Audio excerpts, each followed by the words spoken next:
Thank you to Banner Health for generously sponsoring this episode of Dermatology Undressed, a provocative podcast. Banner Health had no influence on the selection of the faculty nor content development. This podcast is for educational purposes only and is not medical advice. For personal medical care, please consult a qualified healthcare professional. Healthcare is a workforce powered largely by women. Women make up roughly 75% of the healthcare workforce in the United States. More than half of medical students today are women, and in many specialties, including dermatology, women now represent the majority of trainees. But when we look at the top of healthcare leadership, the CEOs of major hospital systems, women still hold only about 15% of these roles. So today, we are asking a provocative question. If women power healthcare, why are so few leading it? And more importantly, what needs to change? We are so fortunate today to be joined by Amy Perry, the CEO and president of one of the largest nonprofit healthcare systems in the country, Banner Health, which serves a diverse population across 6 states with 33 hospitals and over 450 additional sites of care. Amy has a wealth of accolades behind her name, including just recently being named by Modern Healthcare for the second consecutive year as one of the 100 most influential people in healthcare. She has also been recognized by Becker's list of top women healthcare leaders to know. Today, Amy is here to talk about a really important topic in healthcare. Women dominate the healthcare workforce, so why do so few lead it? Amy, welcome to Dermatology Undressed. For reference, for our audience, about 75% of the U.S. healthcare workforce are female. And yet, when it comes to top leadership positions, like yourself, CEOs of large healthcare systems, that number is less than 15% that are represented by women. Tell me why you think we have such a discrepancy. It's frustrating for me to see, and I have 2 daughters, so I'm always interested in how women navigate our systems that we have in this country. I think there are certain aspects of our personal lives that sometimes slow us down a bit. Raising children for working moms, it is always a continual, it's very complex to be able to raise kids, spend the time you need. By the way, take time out for pregnancy leaves. These are not great career advancement kind of things that happen to women. So I think that there's a natural slowness. There's also an incredible unintentional bias. I'd like to think it's unintentional. Recently, I was at a CEO meeting with CEO of health systems across the country, and the room was filled and I was the only woman at the table. And I just had this moment where, why? And what can we do to improve the ratio, given that healthcare is so largely powered by women?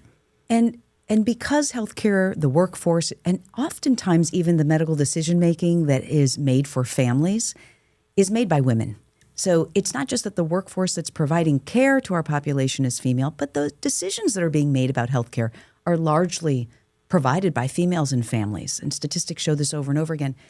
What impact or what implications do you think on the design of healthcare institutions and the delivery of healthcare that has been, sort of stagnated or hasn't evolved appropriately because there have been so few women leading the healthcare charge? That's a great question. And I think that this is why diversity in healthcare is so incredibly important, because if we don't have a voice at the table, things get ignored. And that's why even when you look at healthcare research for women, how completely behind it is, how we go on treatment regimens and we look at diagnoses, as I'm sure you see in your field, that are all based on studies that usually are generally men. And I'll take it even one step please. further. Yeah, you mentioned just, the career trajectory of women that is impacted by pregnancy status or, having to raise children. And one of the very real parts of medicine where we lack a lot of information and scientific research is in our females of childbearing potential and those that actually are pregnant. Women get diseases during their childbearing years, and we still lack a tremendous infrastructure from a research perspective at looking at how diseases and the treatment of those diseases impact women during that time of life. And I think you're part of the change as well, right? You're at the table. You're in a leadership role. You're making your voice heard. That's what I feel my responsibility is as well, not only to lead a health system, but to also represent the fact that women have an important role in this. How do we help pull up our colleagues? How do we help pull up women into positions where they can have an impact on what research is performed, how we will practice healthcare differently in the future? I think there's a lot of innovation when you get a mixed group together and you hear all of the different innovative ideas. And actually, you have been sort of hallmarked as an engaged and extraordinarily innovative leader. The billion-dollar industry you're leading right now with Banner Wise's AI platform and so many things I think you have brought to Banner in what has yet still been a fairly short tenure. I think you were appointed as the CEO of Banner Health in 2024, right? Just shy of 2 years ago. Feels like forever. I've been at Banner now since 21. 21, right. Right. So it's kind of it's been a journey. Yeah. I mean, and what a time to be asked to lead. Yes. Late 2021, right? In the middle of the heart of the pandemic. Yeah, it was, I started the pandemic on the East Coast, and just to make sure that I enjoyed every bit of it, I had to come to the West Coast for the end. And your role when you came was COO. Right. Chief Operating Officer of Banner Health. I mean, what a time. What a time to be the COO of a healthcare institution. Yeah, no, it was exciting. So let's step back and tell me a little bit about your journey into this healthcare leadership role. I mean, was this always your vision? I know you started your career in Miami. You were in Miami with Mount Sinai, I think for 20 years. 20 years, yeah. So I spent a lot of time at my first, sort of healthcare job. And I spent that much time because my kids were in school in Miami, and I didn't want to pull them out. So I ended up with I have 2 girls, and then I have a 5-year gap, and then my baby, right? So I had to find a way where I could let them finish their high school in Miami. But then I had this really fast 6-month window where I wanted to find my new position, a new opportunity challenge, before my son started high school so he could finish in one place. So my career trajectory has followed my children's education pretty much. And their age and where they are in transitions. Right. And I think that's not really all that unusual for women. We think about these things, and I don't want to be too gender normative, but I think it would be remiss for us not to recognize that women somehow tend to incorporate, what their children's experience is going to be into these major decisions. And do you think that your trajectory, your promotional trajectory as a professional was in some way slowed because you were waiting for that moment to pivot rather than, after 10 years? Yeah, absolutely. Absolutely. I stayed in a place that I feel like I did a lot of good, but certainly wasn't focused on career advancement. It's because there was a ceiling. There was a person that wasn't going to leave their job.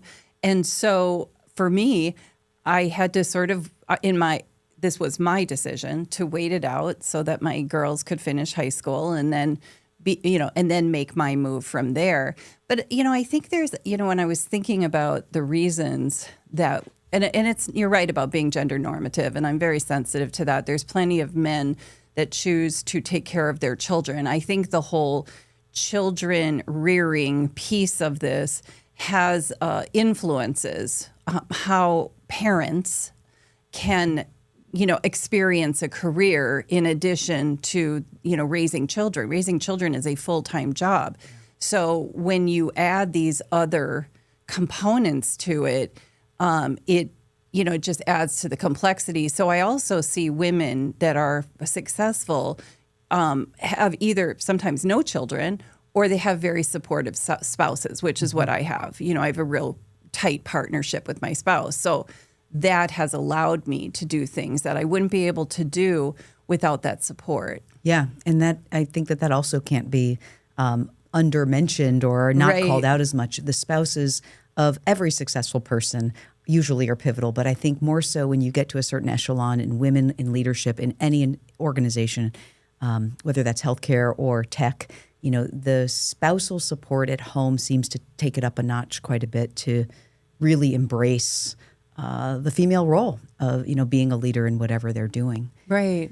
Skintelligent Dermatology Undressed is supported by Banner Health, a nonprofit health system where dollars earned are reinvested into care, services, and technology to serve the community.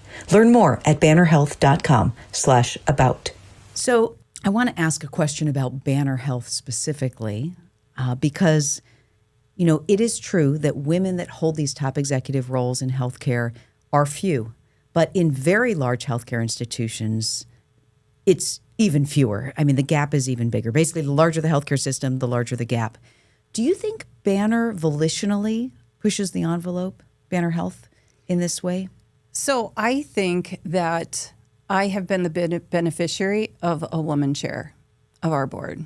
And I think that because she set a bar of a very successful woman who's run many companies and is highly respected, her leadership set a tone, set a benchmark that made it easier for me to be seen as a leader and not as a woman leader, just as a leader. So I do think board composition plays a significant role in whether women are chosen to lead large health systems. And so when we look at the makeup of a C-suite, I think often you have to look to the board, and how the board composition and how that decision making happens.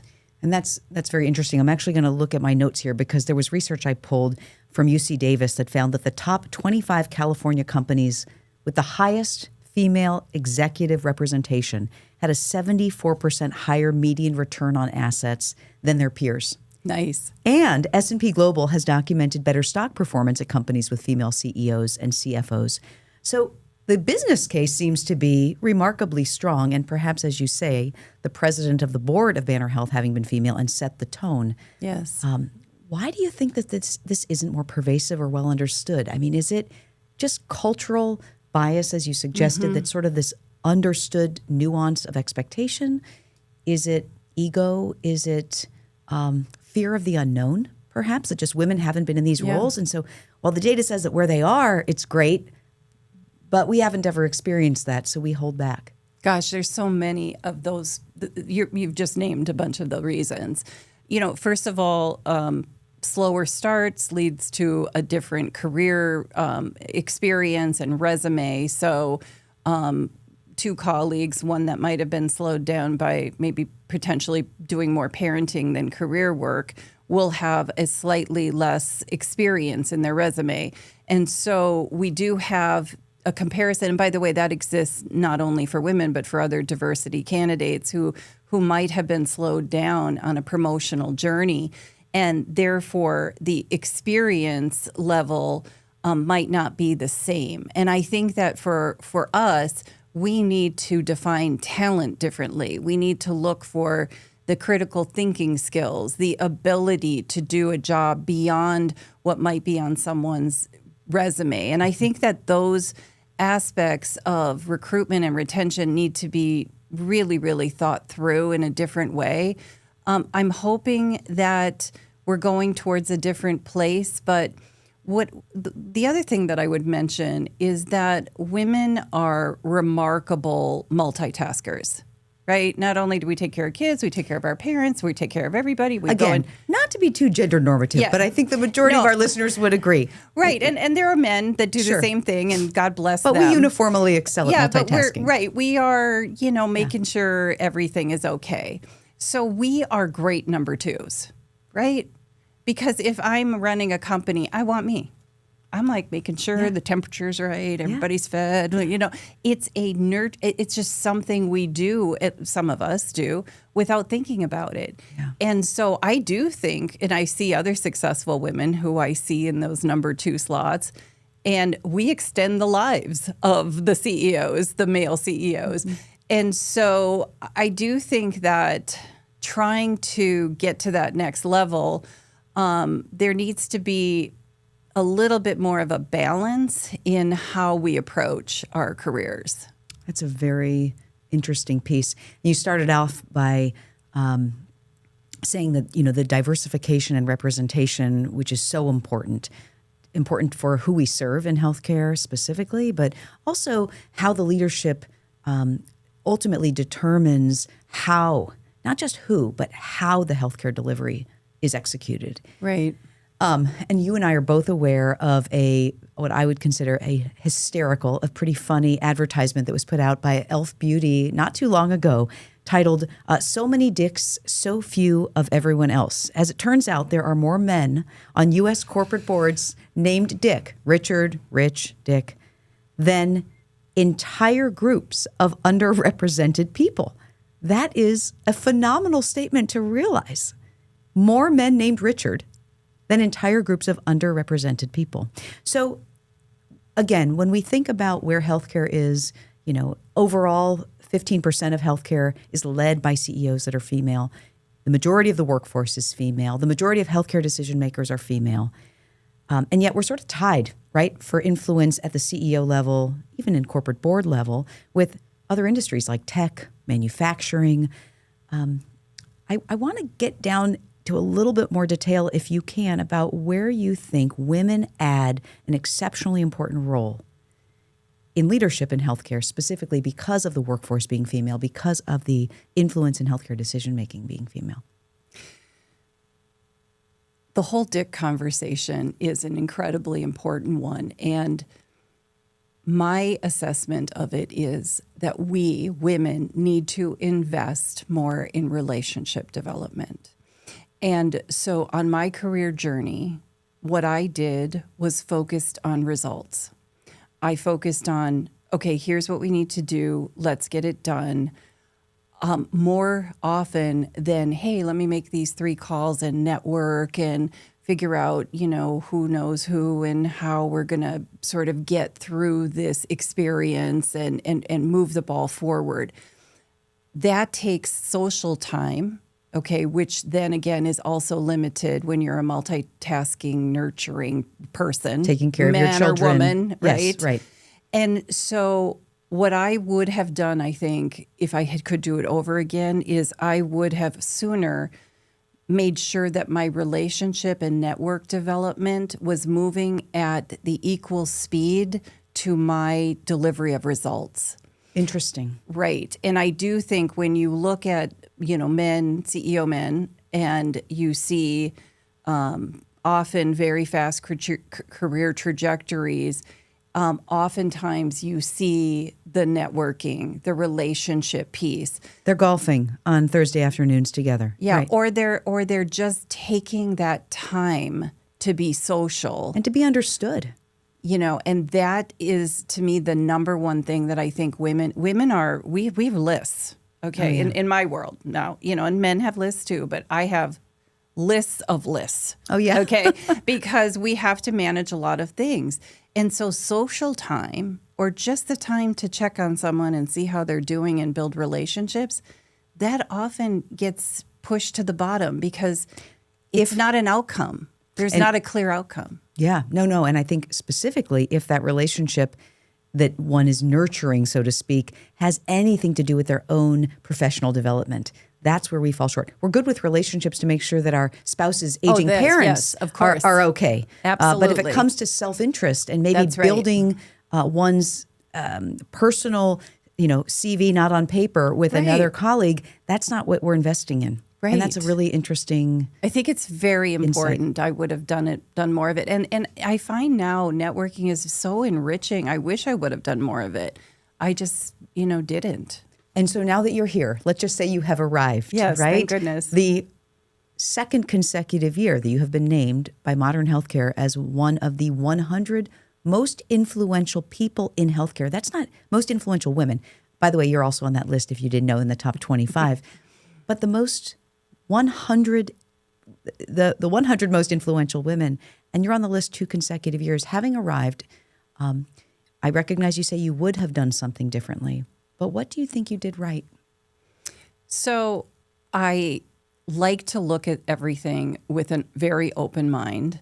I'm very dedicated to making healthcare better. I think the current state of affairs is incredibly sad.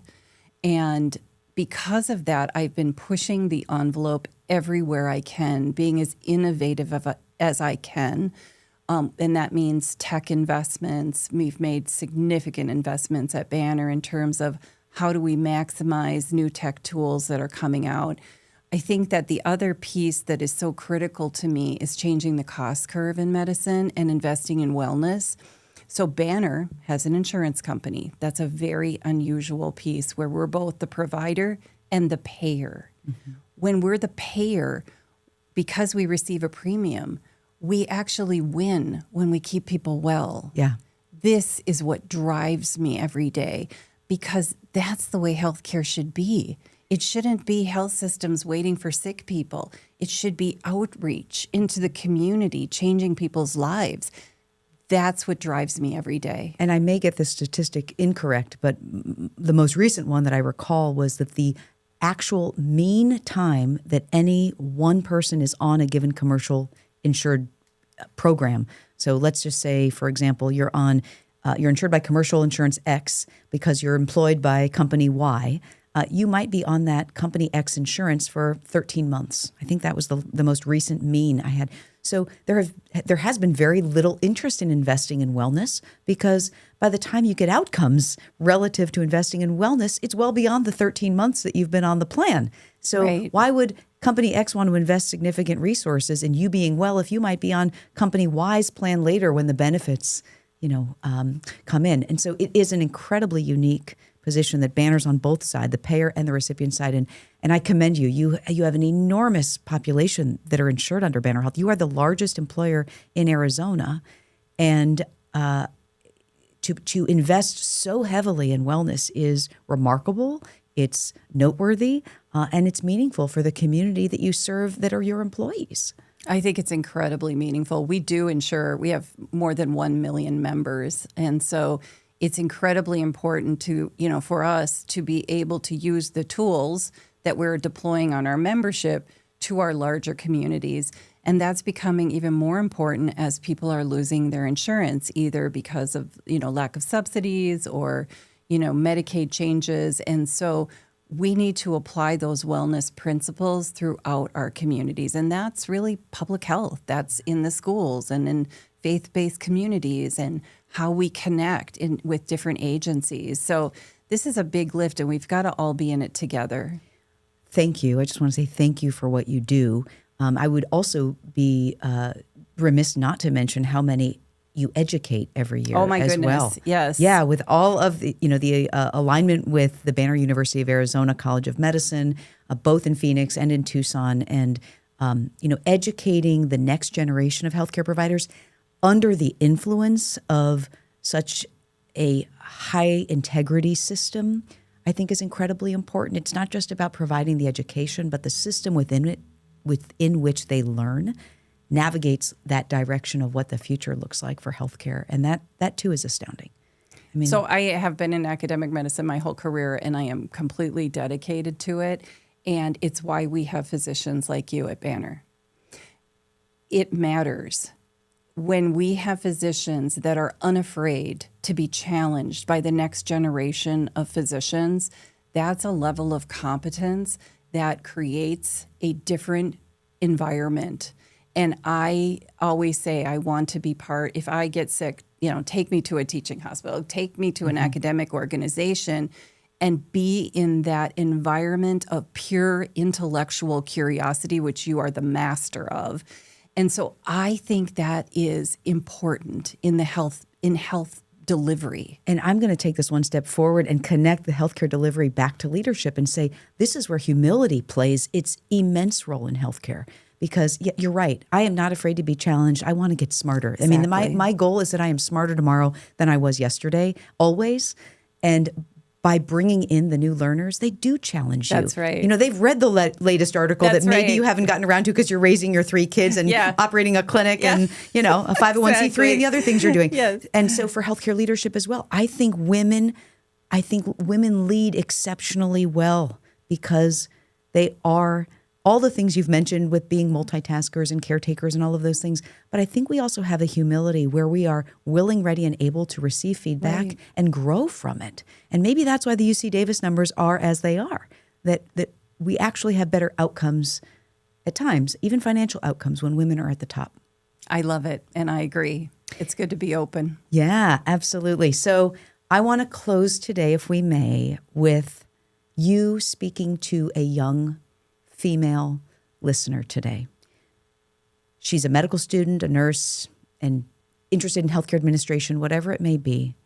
And what would you tell that mini Amy Perry, who wants to be you someday, about what they should be doing now?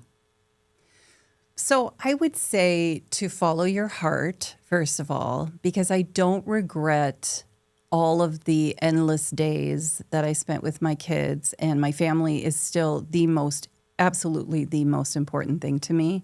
So find that in your own way balance. It is never going to be 50-50. Some days it's going to be 90-10, and other days it'll be 10-90, right? So be comfortable with that. The other thing I would say is forgive yourself. Don't worry if you're feeding your kids chicken nuggets at 8 p.m. at night. Believe me, they will survive it. My kids are college graduates and they work, okay? So I think that we're very hard on ourselves. So I would tell young people to love what you do, find passion in your work, do to the most extent possible, do what makes you happy. Forgive yourself for non-perfect days. Invest in people, relationships, network more. Understand the world around you and what the opportunities are. And I would just say, try to embrace your passions, because that's what has ultimately, I think, driven me forward. It's having something that I really care about. I really care about changing healthcare. It compels me to get out of bed in the morning. And I think if you don't have that passion, it will be much more exhausting than it already is to do this every day. Absolutely. So I think for young people of all genders, find that passion, love what you do, forgive yourself for not being perfect, invest in relationship, be that trusted colleague, and you will find your path forward. Amazing. I can't thank you enough, Amy Perry. I can't thank you so much for thank being you here. So much. Women make up about 75% of the healthcare workforce, yet only around 1 in 5 hospital CEOs are women. How does that happen in an industry powered primarily by women? You just listened to Amy Perry, the CEO and president of Banner Health, one of the largest nonprofit healthcare systems in the U.S. This has been Dermatology Undressed, a provocative podcast by SkinTel Agent. Like, subscribe, and share. Thanks for watching.